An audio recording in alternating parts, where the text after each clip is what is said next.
దానిలో దైవానికంటే కూడా ముందుగా మాతృదేవో భవ అని చెప్తాం. ఇన్ఫ్యాక్ట్ తైత్రీయోపనిషత్తు ఒక కరికులంలో విద్యార్థికి ఎడ్యుకేషనల్ ట్రైనింగ్ ఏ విధంగా ఇస్తారు, ఏమి చదువు చెప్పబడుతుంది, ఏమి నేర్చుకోవాలి, ఎట్లు నేర్చుకోవాలి, ఏ విధంగా మెలగాలి, ఏ విధంగా స్నాతకుడు కావాలి అనేది చెప్పబడింది. తైత్రీయోపనిషత్ 3 భాగాల్లో ఉంటుంది. శిక్షావల్లి, ఆనందవల్లి, భృగువల్లి. శిక్షావల్లిలో శిష్యానుశాసనంలో ముఖ్యంగా తల్లిదండ్రుల ప్రసక్తి వస్తుంది. సో ముందు మాతృదేవో భవ అని చెప్తాం, తర్వాత పితృదేవో భవ అని చెప్తాం. ఎందుకంటే తల్లి ముఖ్యంగా తల్లి, ఎందుకంటే మనకు జన్మనిచ్చేది తల్లి. అందుకే యక్ష ప్రశ్నలు మహాభారతంలో ధర్మరాజు ధర్మనిరతిని టెస్ట్ చేయడానికి ధర్మదేవత యక్ష ప్రశ్నల్లో ఒక ప్రశ్న అడుగుతాడు. భూమి కంటే భారమైంది ఏది అని ధర్మరాజును.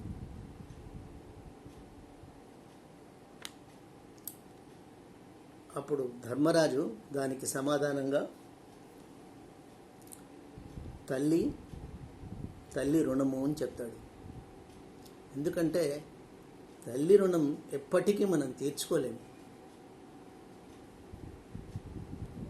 గురువుకు గురుదక్షిణ సమర్పిస్తాం.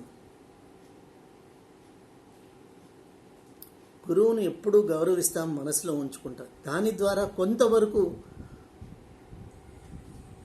గురువు రుణం తీర్చుకునేదానికి సాధ్యమవుతుందేమో. తర్వాత తండ్రికి we continue the progeny of the father. అంటే తల్లి జన్మనిస్తే తండ్రి మనకు ఐడెంటిటీ ఇస్తాడు. మనకు అనువంశికంగా తండ్రి గోత్రము, వంశము అన్నీ తండ్రి ద్వారా ప్రాప్తిస్తాయి. However great, wherever you are, however you are, you can change anything and everything in life, but you cannot change your father's name, your mother's name. మీరు ఎవరు ఉంటే నేను పలాయన కొడుకు అనే చెప్పుకోవాలి. మీరు ఎంత ఉన్నతమైన పొజిషన్లో ఉన్నా, ఏ దేశంలో ఉన్నా, ఎంత ప్రాస్పరస్గా ఉన్నా, తండ్రి ఐడెంటిటీ, తండ్రి ఫలానా వంశం వాళ్ళు మనమనే చెప్పుకోవాలి. మన ఊరు, తండ్రి, మన వంశము, మన గోత్రము. సో అవన్నీ తండ్రి ద్వారానే వస్తాయి. So you are extending the progeny of your father. కానీ తల్లి దగ్గరికి వచ్చేటప్పటికి in return you will not be able to do anything. తర్వాత తల్లిలో ఇంకో గొప్పతనం ఏమంటే 10 మంది చిల్డ్రన్ ఉంటే, nowadays it's not possible. In olden days there used to be there 10 మంది 12 మంది పిల్లలు ఉండేవాళ్ళు. ఆ తల్లి ప్రేమ అనేది ఓన్లీ భగవంతుడి మాదిరి. భగవంతుడికి భక్తులందరూ ఎంత సమానమో తల్లికి కూడా పిల్లలందరూ అంత సమానం. ఆ ప్రేమను అంత ఈక్వల్గా డిస్ట్రిబ్యూట్ చేస్తుంది తల్లి. అందుకే తల్లికి అంత ఇంపార్టెన్స్. ఓకే, తర్వాత ఆయన ఇంకో ప్రశ్న అడుగుతాడు యమధర్మరాజు. ధర్మరాజు, ఆకాశమంతా విశాలంగా ఉండేవాడెవడు అని. అంటే దానికి సమాధానంగా ధర్మరాజు తండ్రి ఔన్నత్యం అని చెప్తాడు. సో తల్లి రుణం, తల్లి భూమి కంటే బరువైంది, తండ్రి ఔన్నత్యం ఆకాశం కంటే గొప్పది. ఎందుకంటే తండ్రి తను ఎటువంటి వాడైనా కూడా తను ఏదైతే తనకు యవ్వనంలో లేకుండా ఉండిందో, తను ఏది పొందలేకపోయినాడో అవన్నీ కొడుకు సంతానానికి ఇవ్వాలని ప్రయత్నం చేస్తాడు. తన సంతానం అవన్నీ పొందాలా అని ప్రయత్నం చేస్తాడు. వాళ్ళ కోసమే కష్టపడతాడు. తర్వాత ఉన్నతిని, తను ఎంత ఉన్నత స్థితిలో ఉన్నా కూడా నాకంటే ఉన్నతమైన స్థితికి రావాలా, కొడుకు కూతురు సంతానం తనకంటే వృద్ధి చెందాలా, తనకంటే బాగుండాలా, తనకంటే ప్రాస్పరస్గా ఉండాలా అని కోరుకుంటాడు. అది తండ్రి ఔన్నత్యం. అందుకే తండ్రి ఔన్నత్యం ఆకాశానికంటే గొప్పది అని చెప్తాడు ఆయన. ఇన్ఫ్యాక్ట్ యక్ష ప్రశ్నల్లో 72 ప్రశ్నలు అవి అన్నీ ధర్మానికి సంబంధించినవే. ధర్మరాజు ధర్మనిరతిని పరీక్షించేందుకు ధర్మదేవతే యక్ష రూపంలో వచ్చి ఆయన్ను ప్రశ్నిస్తుంది. ఇన్ఫ్యాక్ట్ ధర్మరాజు ఎంత గొప్పవాడంటే అన్నీ సమాధానం చెప్పిన తర్వాత ఒక్క తమ్ముడిని నేను అందరూ వీళ్ళు మిగతా నలుగురు విగతులైపోతారు, అంటే మరణిస్తారు. ఎవరో ఒక తమ్ముడిని బతికిస్తాను, ఎవరు కావాలి నీకు అని అడుగుతాడు. అడిగితే ధర్మరాజు నకులుడిని కోరుకుంటాడు. అప్పుడు ధర్మదేవత అంటుంది, నాయన అర్జునుడు గొప్ప విలుకాడు, ఎన్ని యుద్ధాలైనా జయిస్తాడు నీకోసము, భీముడు మహాబలుడు, వాళ్ళని కోరుకోకుండా నకులుడిని కోరుకున్నావే అని అడిగితే దానికి ధర్మరాజు, మేము మాద్రి సంతానము కుంతి సంతానము, ఇద్దరు తల్లులు నాకు. సో కుంతి సంతానంలో నేనున్నాను. సో మా పినతల్లి మా అమ్మకు హ్యాండ్ ఓవర్ చేసిపోయింది కొడుకుల్ని ఇద్దరిని, కాబట్టి వాళ్ళిద్దరిలో కూడా ఒకరు ఉండడం సముచితము, అందుకే నకులుణ్ణి సజీవుణ్ణి చేయమని కోరుకుంటాడు. ఆయన తృప్తి చెంది ఇంకో వరం ఇస్తాను, ఇంకొకరిని బతికిస్తాను కోరుకో అంటే సహదేవుణ్ణి కోరుకుంటాడు. ఎందుకు అంటే చిన్నవాడు, వాళ్ళిద్దరూ ఉండాలా, వాళ్లను మా అమ్మ చూసుకుంటారని చెప్పింది, కాబట్టి సహదేవుణ్ణి బతికించు అంటాడు. సో అంత ధర్మమూర్తి ధర్మరాజు. సో ఆ ధర్మరాజును పరీక్షించే ప్రయత్నంలో యక్ష ప్రశ్నలు వస్తాయి. భారతంలో చాలా గొప్ప సన్నివేశం అది. ఆ ప్రశ్నలన్నీ ధర్మానికి, ధర్మాచరణకు సంబంధించినవి. దానిలో ఈ తల్లికి సంబంధించిన ప్రశ్న, తండ్రికి సంబంధించిన ప్రశ్న కూడా వస్తాయి అవి. సో తల్లిదండ్రుల గురించి చెప్తూ ధర్మరాజు తల్లి రుణం ఎప్పటికీ తీర్చుకోలేమని చెప్తాడు. తల్లి భూమి కంటే బరువైంది అని చెప్తాడు. అదేవిధంగా తండ్రి మనస్సు ఆకాశం కంటే విశాలమైంది. ఆ సీమలేని ఔన్నత్యాన్ని కలిగినటువంటి వాడు తండ్రి అని చెప్తాడు. సో సనాతన ధర్మంలో తల్లిదండ్రుల పాత్ర అనేది చాలా గొప్పది. వాళ్ళు పిల్లల కోసం ఎంత త్యాగం చేస్తారో అనేది మనం చూస్తూనే ఉన్నాం. నిజ జీవితంలో కూడా తల్లిదండ్రులు మన కోసం ఎంత కష్టపడుతున్నారు అనేది మనం చూస్తున్నాం. అందుకే సనాతన ధర్మంలో తల్లి గురించి చెప్తూ భూభ్రమణం షట్కం వా కాశీయాత్రయతాని చ సేతుస్నానం శతైర్యశ్చ తత్ఫలం మాతృవందనే అంటుంది. అంటే భూమండలం అంతా ఒక్కసారి తిరిగి వచ్చిన పుణ్యము, కాశీయాత్ర చేస్తే వచ్చే పుణ్యము, 100 సార్లు సముద్ర స్నానం చేస్తే వచ్చే పుణ్యము, ఒక్కసారి తల్లికి నమస్కారం చేస్తే వస్తుందంట. తత్ఫలం మాతృవందనే అని చెప్తాడు. అంటే తల్లికి ఒక్కసారి నమస్కారం చేస్తే అంత పుణ్యం కలుగుతుందంట. అండ్ తండ్రి ఔన్నత్యాన్ని గురించి చెప్పాలంటే భాగవతంలో హిరణ్యకశిపుడు చెప్తాడు, పోతన గారు చెప్తారు. ఏమి అంటే ఆయన ప్రహ్లాదుని దగ్గరికి పిలిచి ప్రహ్లాదుని దగ్గరికి పిలిచి, నాయన నువ్వు గురువుల దగ్గర ఏం నేర్చుకున్నావు అని అడుగుతాడు. అడిగితే ప్రహ్లాదుడు మహాభక్తుడు, విష్ణు భక్తి ఎక్కువ ఆయనకు. ఆయన విష్ణు భక్తి గురించి చెప్తాడు. చెప్తే హిరణ్యకశిపుడికి ఒక్క నిమిషం ఆశ్చర్యం అవుతుంది. ఎందుకు విష్ణు భక్తి గురించి విష్ణువు అంటే దానవ వైరిని అండ్ ఆయన హరిద్వేషి హిరణ్యకశిపుడు. కాబట్టి ఆయనకు హీ ఫీల్స్ వెరీ అన్కంఫర్టబుల్. సరే గురువులను పిలిచి ఆయన దండించి మీరేం చెప్పినారు అంటే, అయ్యో మేమేం చెప్పలేదు, ఆ అబ్బాయి బై బర్త్ వచ్చిన అబ్బాయికి మేము ఎంత మాన్పించినా ప్రయత్నం చేసినా ఆయన హరిభక్తి మారడం లేదు అని చెప్తారు. చెప్తే అప్పుడు సరే ఫస్ట్ టైం కాబట్టి ఆయన మీరు ఇంకొకసారి ప్రయత్నం చేయండి,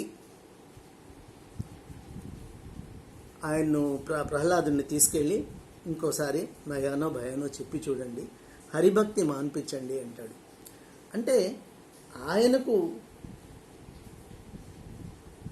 హరి అంటే సరిపోకపోయినా హరిద్వేషైన ప్రహ్లాదుడికి హిరణ్యకశిపుడికి ఆ తండ్రి కొడుకుల అనుబంధం అట్లే ఉంటుంది. ప్రహ్లాదుడు హరిభక్తి మానకపోయినా తండ్రి కూడా హరిభక్తి రియలైజ్ చేస్తే బాగుంటుంది అని ప్రహ్లాదుడు అనుకుంటాడు. హిరణ్యకశిపుడు హరిద్వేషి. సో తండ్రి కొడుకు భావి చక్రవర్తి కాబట్టి ఈ హరిభజన మానేసేసి మిగిలిన శాస్త్రాలన్నీ నేర్చుకోవాలా, హరిభజన వదిలేయాలా అని హిరణ్యకశిపుడు భావిస్తాడు. ఆ క్రమంలోనే ఒకచోట పోతన్ గారు ఇలా చెప్తారు, తండ్రి సైకాలజీ ఎట్లా ఉంటుందంటే, అనుదిన సంతోషణములు జనిత శ్రామ దుఃఖ సంశోషణముల్ తనయుల సంభాషణముల్ జనకులకున్ గరళయుగళ సద్భూషణముల్ అంటాడు. అంటే తండ్రి అనేవాడు తన పిల్లల కోసమే ఏం చేసినా తను కష్టపడేది తన పిల్లల కోసమే. సో పిల్లలకు ఆనందాన్ని కలుగజేసేయడానికి ట్రై చేస్తాడు ఆయన. రోజంతా కష్టపడి ఇంటికి వచ్చిన తర్వాత కొడుకును పిలిచి కొడుకొచ్చి తన దగ్గర కూర్చొని తన అనుభవాలు, ఆ రోజు తను ఏం చేసినాడు, ఏం జరిగింది అనేది తండ్రి దగ్గర కూర్చొని ఏవో 2 మాటలు మాట్లాడితే ఆ మాటలు విని సర్వం మర్చిపోతాడంట తండ్రి అనేవాడు. He doesn't expect anything, but if he sun speaks to him for a while, shares his experiences and he forgets everything, he gets so relaxed. This is the psychology of a father, and every father expects that. వయసుకు సంబంధం లేదు ఇది. ఏ వయసులోనైనా సరే తండ్రి దగ్గర కూర్చొని 10 నిమిషాలు మీరు మీ అనుభవాలు, మన అనుభవాలు అంటే తల్లిదండ్రులు ఉన్నవారు పుణ్యాత్ములు షేర్ చేసుకోగలిగితే దానికి మించిన ఆనందం ఇంకొకటి ఏదీ లేదు. దానివల్ల మీకు కూడా మనకు కూడా చాలా సంతృప్తి కలుగుతుంది. సో ఇది ఇంత చిన్న విషయమే తండ్రి ఎక్స్పెక్ట్ చేసేది మన దగ్గర. So this much we can spare, at least if not daily, అంటే ఇప్పుడున్న చదువులు, ఇప్పుడు ముఖ్యంగా ఈ రోజుల్లో ఇప్పుడున్న చదువులు, ఇప్పుడున్న ఉద్యోగాలు, ఇప్పుడున్న పరిస్థితులు, తర్వాత ఇప్పుడు most of the people they may not be able to stay with their father and mother because of their professions or jobs or whatsoever it is. ఎందుకంటే అందరికీ ఈ అవకాశం ఉండకపోవచ్చు. సో ఉన్న చోట ఖచ్చితంగా మీరు ఈ పని చేయగలిగితే తల్లి తండ్రితో కూర్చొని, if you can spare a little time for them, they will be happy and you will be happy. And మన పిల్లలకు మనము will be they will be cultivating a very good habit of this habit of spending time with the parents. మన పిల్లలు కూడా దాన్ని ఆకలింపు చేసుకొని ఫ్యూచర్లో ఫాలో అవుతారు. And this is one of the fine solution that you can ever find in the busy days and busy days of the present time existing. Next,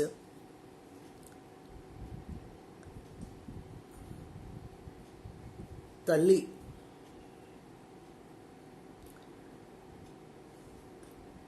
అనే ఆమె, she doesn't expect any reciprocation. ఎంతసేపు ఆమెకు అభిమానమే తప్ప,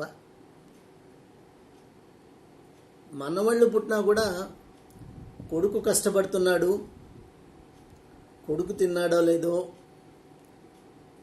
అని తాపత్రయపడుతుంది తల్లి. అంత అభిమానము తల్లికి. ఆమె ధ్యాస అంతా, ఆమె ప్రాణమంతా కొడుకుల మీదనే పెట్టుకొని ఉంటుంది. అటువంటి తల్లికి వాట్ సర్వీస్ వీఆర్ ఎక్స్టెండింగ్? మనము in which way we can pay back her debt? What is the contribution of father and mother to us? Ante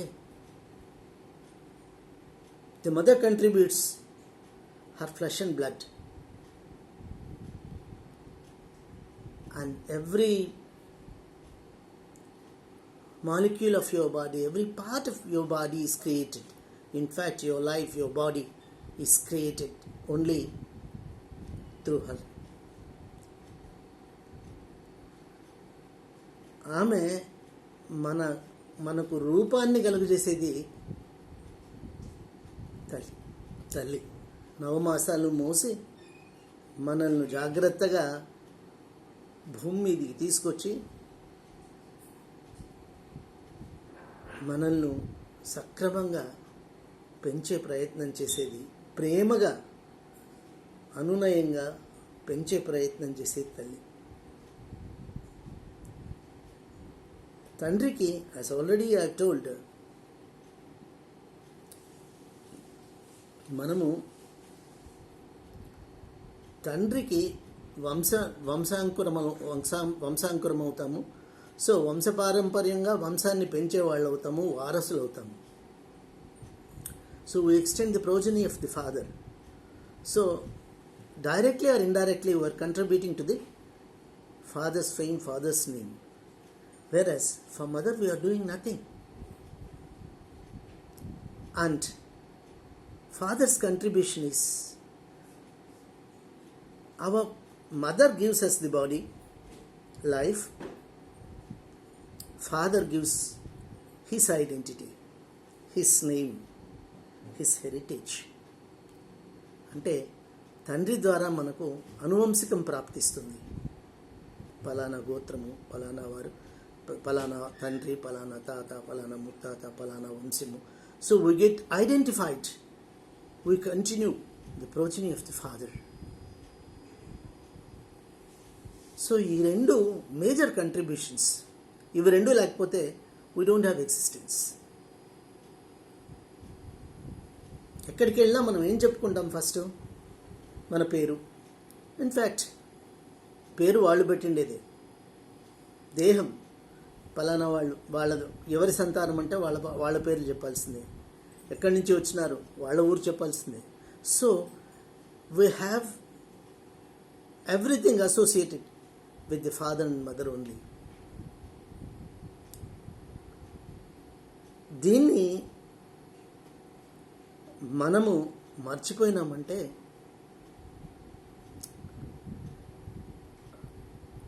we'll be doing a great injustice to ourselves, not to the parents.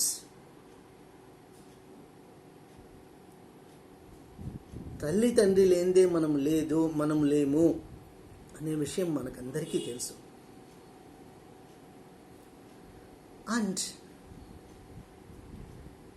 Now that is what the parents, ఎంతవరకు parents జన్మనిచ్చి మనకు ఒక ఐడెంటిటీనిచ్చి వాళ్ళు కష్టపడి మనల్ని చదివించి మనల్ని వృద్ధిలోనికి తీసుకొచ్చి మనము పైకి వచ్చేంత వరకు they feel that it is their duty and they do it as a part of their duty. And how do we reciprocate? They don't expect any reciprocation.